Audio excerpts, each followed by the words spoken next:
Week 3 college football predictions here on the Portal Podcast. Locked On presents The Portal, the daily podcast covering college football recruiting and everything NIL. Part of the Locked On Podcast Network. Your team every day. Welcome back into the Portal Podcast for Week 3 college football predictions. I'm your host, Brian Smith, longtime college football recruiting analyst, taking a perspective on college football's big games with a touch of recruiting, transfer portal, and NIL mixed all the way through. We're going to have a lot of fun with USF going to Miami, Florida going to LSU, talking about a couple of coaches that are in a lot of trouble after Friday night's disasters. Kansas State and UCLA, they're going to need some new coaches very soon. And we're going to break down some of the big games on Saturday across college football. And today's show is brought to you by our friends over at Mazda. Like our players, we sweat every detail because when you make every move count, pulling off the unexpected is only the beginning. Stay tuned later for highlights in this week's Moving the Game Forward, Mazda. Move and be moved. College football's Week 3 is full of rivalry games and just key conference matchups. But maybe the most important is going to be the one in Death Valley. I'm going to feature that, and as well as USF and Miami. But at the end, in a lot of ways, it's the most important. And I don't like to talk about it in general, but we've got coaches that are about to get fired. You can't be as bad as Kansas State was.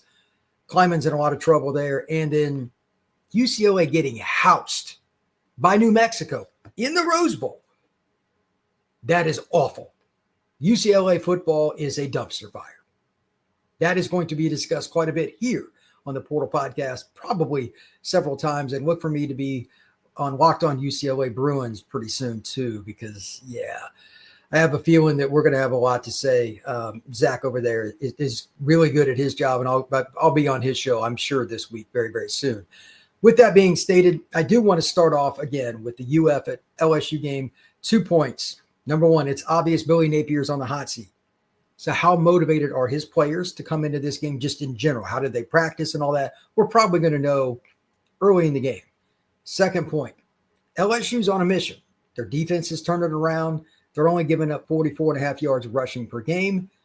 Are they back that way? And if they are, do they show it consistently throughout the game against UF, who I expect to really make a concerted effort to run the ball early? Jaden Ball's a tremendous runner. You got Jake Slaughter up front at center, one of the best offensive linemen in the country for the Gators.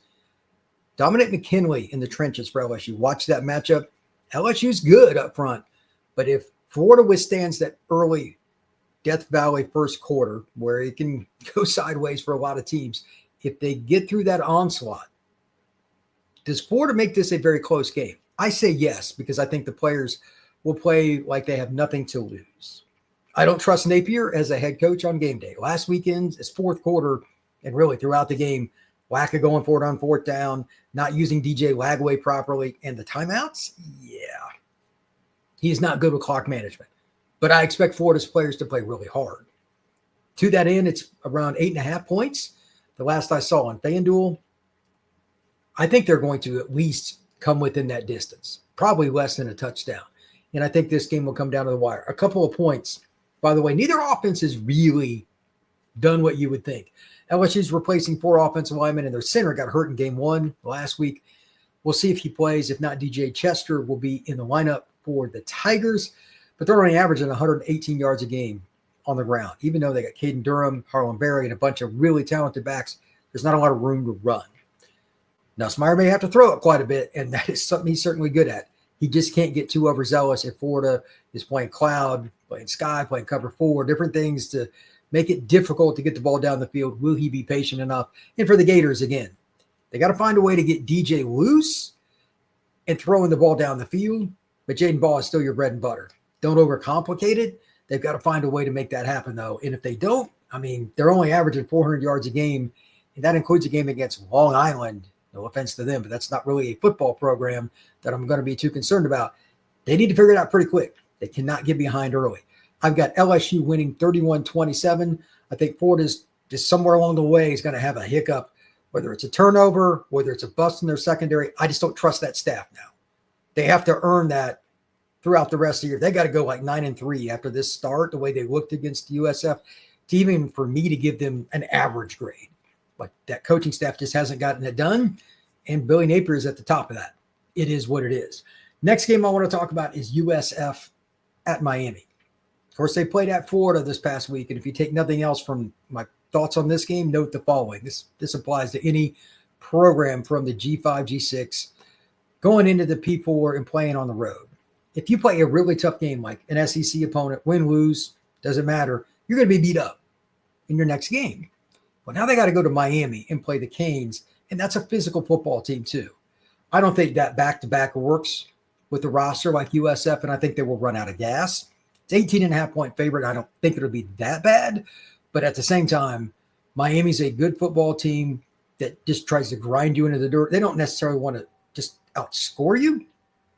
We'll see what happens with that, but they've got Carson Beck at quarterback, and he's hitting his passes when he needs to. Check downs, he doesn't force the ball, he's accurate. If you play zone, he will pick you apart. Against Notre Dame, he was 13 out of 16. They've spent a ton of money on him, just like Lagway got a lot of money, just like Nussmeier got a lot of money at LSU, to keep that where they want it. And Miami went out and allegedly spent around $4 million for Carson Beck. He's going to earn it again this week because USF is very well coached, but I don't think they have the depth. And here's a couple of numbers to make it kind of interesting. Miami is 166.5 yards per game running the football. Of course, they played Notre Dame in week one, a pretty good defensive team. I think they will run the ball consistently against USF. Watch for them to really blow it open in the third quarter into the early fourth. Again, depth. It's not competitive. Which one has more depth in this game? Miami has twice as much on defense, especially, that are going to have a chance to play in the NFL. Not saying that USF guys can't play, just they're way better than what myself or pretty much everybody else thought. However, at some point, 2 weeks in a row playing against top-notch competition, that's rough. I think Alex Golish and his staff will do a good job, and Byron Brown's a gamer, doesn't put the ball in harm's way. He will keep them close, but Miami will survive this. It'll be ugly, but that's kind of how this team plays, and they will win 31-20. I've got the Canes coming up with another W. Now, as I move on to college football around all over the place, I want to do just a rundown here in a minute. Note the following. We are now to the point where you can't really hide anything. There's enough film on every team that is playing this weekend. You're going to see some adjustments to kind of get started. And then next week when we talk about this and the week after, it is just open-ended. It's going to be more about execution. There won't be quite as many gotcha plays. But there are a few that can happen, good and bad. Just think about that for whatever team you have. Are you really wanting to see more offensively, defensively? Do they have anything left they're holding back? We're going to talk about that a little bit throughout the rest of the show and a lot of big games. But by the way, one team that didn't hold anything back was Indiana, destroying Indiana State 73-0 last night. We'll also go over some Friday night games. That is next here on the Portal Podcast. Today's show is brought to you by Mazda, moving the game forward. For those who believe it's not just about playing the game, it's about redefining it. There are moments that do more than put points on the board. They move crowds, culture, and keep moving the game forward. For me, looking at this past weekend, talking about moving forward, Deuce Robinson for Florida State. He had 160 yards in the first quarter and a couple of touchdowns, including a one-handed grab in the end zone against tight coverage. Really, really great play. Deuce Robinson was the guy that made it happen. And just like every player that you want to see for your team make a big play, he came forward right out of the gate.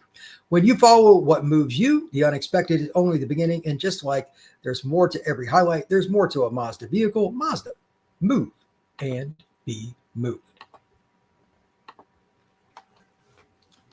Thank you once again for making the Portal Podcast a part of your day each and every day here on the Locked On Podcast Network. My name is Brian Smith, longtime recruiting analyst. We will be going over some scores from Friday night, and we got some big matchups on Saturday. Real quick, I want to just hit on a couple of scores. Again, this is nothing necessarily shocking, but Indiana destroyed Indiana State 73-0. Syracuse 66, Colgate 24.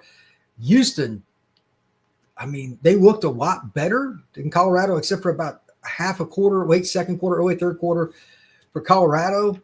Colorado's got problems at quarterback. I don't know if they figured that out, but there's a lot of things going on there. Kansas State is toast. Chris Kleiman, I think, is toast. They lost their third game. And I want to hit on that here in just a second statistically. And then, by the way, Arizona, they got a pretty good team. They've got 3 wins. All right, good for them, by the way. That's great. Fafita, Noah Fafita can really throw it. And he's a heck of an athlete, too. He's a lot of fun to watch. If you haven't seen Arizona, go check out some highlights. But let's talk a little bit about the Arizona versus Kansas State game, just from the K-State perspective. Avery Johnson was 13 of 29 for 88 yards. He had 7 carries, minus 16 yards. They blitzed him. He looked tentative, didn't look confident. And as a team, they ran for 105 yards. That includes Jace Brown having 1 carry for 75 yards, like on a reverse for a touchdown. If it wasn't for that, they would have scored just 10. They get Dylan Edwards back. He had 4 carries for 13 yards. Yeah, that's not very good. Noah Fafita wasn't really good in terms of hitting a bunch of passes in terms of percentage, but he hit key clutch plays and he kept them alive. And he also had the ball in his hands running for a couple of scores and just being clutch. He had a couple rushing scores on 15 carries, 48 yards. But Kansas State is just brutal. Like, offensively, they didn't even have 200 yards. They had 193 yards of offense against Arizona. That's a team that's going to finish in the bottom half of the Big 12 by all the predictions. And, of course, it's the Big 12. Maybe they're the surprise team because their defense is better than I thought. But let's just talk about Chris Kleiman. Does he survive the season or does he get fired after? I think that's kind of where I'm leaning. It'll be after. Kansas State's a little more conservative. They're not going to just throw it out there. And do you keep Avery Johnson? Probably not, is my guess. He's got 1 more year after this season. I'd imagine he will be gone. Why would you want to stick around for this? I don't think that he would want to. Maybe I'm wrong, and hopefully he sticks around. I like it when guys stick with their program, but he's going to have opportunities all over college football because he's still a 6'3.5", 220-pound guy that can run 23 mile an hour. He's a freaky athlete, but it's not working there. Something has gone very sour in Manhattan, Kansas. They are toast. And to that point, what in God's green earth is going on at UCLA? I watched a little bit of that game to start, and I said, this is over. There's no reason. It's not even close.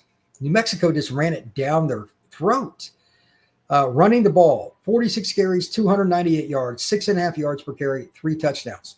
Conversely, Deshaun Foster's UCLA Bruins, keep in mind, at one point, Deshaun was a really good running back for UCLA.